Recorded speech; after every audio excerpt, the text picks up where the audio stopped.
అనిరుద్ గారు మ్యూజిక్ మాత్రం బాగా కొట్టిండు కూలీ సినిమాకి, అంటే ఎక్కడ కూడా తగ్గలే కూలీ మ్యూజిక్ కి. ఇంకోటి చెప్పండి, ఇక్కడ మన ఉపేంద్ర గారు నా ఫేవరెట్ అయినా ఉపేంద్ర గారు మళ్ళీ ఒక ఉపేంద్ర అలాంటి సినిమా ఎలా కనిపిస్తారో ఉపేంద్ర గారు ఒక డిఫరెంట్ యాంగిల్ లా కనిపిస్తాడు ఉపేంద్ర గారు. మళ్ళీ ఒక ఆమీర్ ఖాన్ గారు, మేము చెప్పండి మన కింగ్ నాగార్జున గారు మర్చిపోతున్నాం మనం, మన్మధులు నాగార్జున గారు, ఆయన ఆల్రెడీ హీరో. అలాంటి శివమణి గారు, నాగార్జున గారు నిజంగా చెప్తున్నా ఏం చేసిరని యాక్టింగ్ అసలు మనం ఊహించుకోం. ఒక ట్రిబుల్లో వెళ్ళిపోయింది నీ యాక్టింగ్ లా, అంటే విలన్ యాక్టింగ్ ఒక డిఫరెంట్ యాంగిల్ లా కనిపిస్తారు మీరు. అంటే మళ్ళీ ఒక కింగ్ నాగార్జున ఫ్యాన్స్ ఇట్లా కాళ్ళ దగ్గర వేసుకుంటారు. అంటే ఒక హీరో కాకుండా కూడా ఒక విలన్ యాక్టింగ్ చేసి చూపించారు మీరు, అది హెడ్స్ ఆఫ్ సార్ యాక్టింగ్ కి. డైరెక్షన్ ఎలా ఉంది? డైరెక్షన్ బాగుంది. ఆల్రెడీ అనే సినిమాలు బ్లాక్ బస్టర్ కొట్టిరు డైరెక్టర్ గారు. అలాంటి సినిమాని ఇంతమంది బ్యాలెన్స్ చేసి సినిమా తీసినట్టే మామూలు మాట కాదు, చాలా గొప్ప ఫీలింగ్ అనుకోవాలి మనం. విక్రమ్ అంత రేంజ్ లో లేదంటున్నారు సినిమా. అంటే మనం ప్రతిదీ మనం ఒకటి కంపేర్ చేసుకోవద్దు. విక్రమ్ స్టోరీ విక్రమే, కూలీ స్టోరీ కూలే, దేన్ని మనం కంపేర్ చేసుకోవద్దు. దేని స్టోరీ దానికే ఉంటుంది, డిఫరెంట్ యాంగిల్స్ చూడాలి. అంతేకాని మనం కూలీయే, విక్రమే. సెకండ్ హాఫ్ బాగాలేదంటున్నారు సినిమా. ఫస్ట్ హాఫ్ స్లో ఉన్న, సెకండ్ హాఫ్ లోనే మనకు మెసేజ్ ఉంటుంది.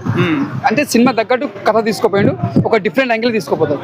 రజనీకాంత్ ని చాలా రోజుల తర్వాత చూడడం ఎట్లా అనిపించింది? అంటే జైలర్ తర్వాత అన్న రజనీకాంత్ గారు స్టైల్ గా ఒక డిఫరెంట్ గా కనిపించింది ఈసారి. రజనీకాంత్ గారు సూపర్ చేసిండు. అంటే ఇక్కడ వార్ వర్సెస్ కూలీ నడుస్తుంది మొత్తం తెలుగు రాష్ట్రాల్లో. ఇప్పుడు వార్ని కొంచెం డామినేట్ చేసింది కూలీ అనిపించింది. ఆ డామినేషన్ సినిమాలో ఆ రేంజ్ హై ఉందా, అంటే హైప్ ఉందా సినిమాలో? ఇప్పుడు ఒకటి చెప్తానా, రజనీకాంత్ కి సినిమా ఎలా తీయాలో డైరెక్టర్ గా ఒక డిఫరెంట్ గా తీసింది. వార్ సినిమా పెన్ మూవీ, దానికి ఒక డిఫరెంట్ గా తీసుకోవాలి. అంటే దేన్ని మనం కంపేర్ చేయొద్దు. దేని సినిమా దానికే స్టోరీ ఉంటుంది, దేని కథ దానికే ఉంటుంది. ఈ సినిమా వచ్చి ఎంజాయ్ చేస్తారు, ఆ సినిమా వచ్చి ఎంజాయ్ చేస్తారు. ఉపేంద్ర క్యారెక్టర్ ఎలా ఉంది? ఉపేంద్ర గారు సినిమా అరే అన్న చెప్తున్నా అన్న, నా ఫేవరెట్ అన్న ఉపేంద్ర గారు. ఆయన యాక్టింగ్ మాత్రం ఇచ్చి పడేసిన కంబ్యాక్ అని చెప్పొచ్చు. నాకు యాక్టింగ్ లా సూపర్ చేసి. ఇంకా హీరోయిన్స్ శృతి హాసన్ పాట, మోనికా పాట, ఇవన్నీ మంచి సిచ్యువేషన్ తగ్గట్టు ఉన్నాయా? అంటే సినిమా తగ్గట్టు తీసుకోపోయిండు, క్యారెక్టర్ తగ్గట్టు, సినిమా తగ్గట్టు, స్టోరీ తగ్గట్టు తీసుకోపోయిండు. ఎక్కడ కూడా బోరింగ్ లేదు. సినిమా కొంతమంది అసలు బాగాలేదు అంటున్నారు, మీరు చెప్పండి అసలు సినిమా హిట్ అవుతుందా, ఫ్లాప్ అవుతుందా, యావరేజా?